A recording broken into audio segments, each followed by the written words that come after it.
ma-harvest ka naman. Oo. Parang malaki na siya, no? Dati maliit man na yung ano namin. Maliit pa yun. Ay, wala pang tanim yun natin. Maliit tingnan. Sumbukan ng bahay dito. Okay na dito. Mga, bahay. ano lang siguro, mga 30 pyong. Dito ang bahay. O, dito lang. O, dito. Sa ano. Tapos doon, ano na.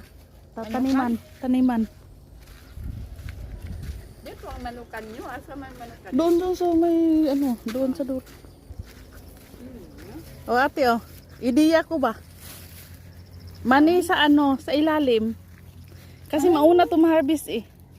Ano Ito, mauna to ma-harvest tapos yung mani, matagal pa yung mani.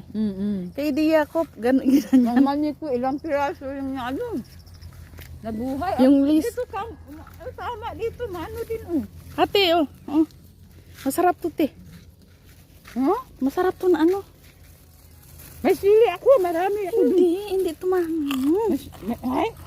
May sili ako na ano. Nakuha ako na 3 puno. Hindi to mahangang niya, ate. Tinjang. Tingnan mo yung ano niya, na ano na. Tumubo na. Ito binigay ko kay ano. Mag-ano ko din. Ano yun?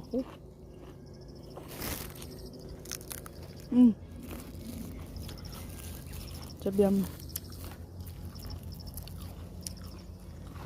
Kasi sabihin nila na. Ang daming na puntahan ah. Dami ng pagkahan na ito. Talong ate oh. Kasi Gigi. Ang laki-laki. Asa na dapat ne? Kampiyon. Ano ko. Nag-crack na yung ano oh. Talong. Pero ang address lang yun sa ano.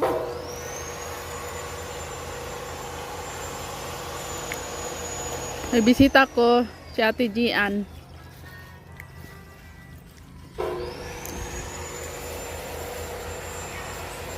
Kampiyon.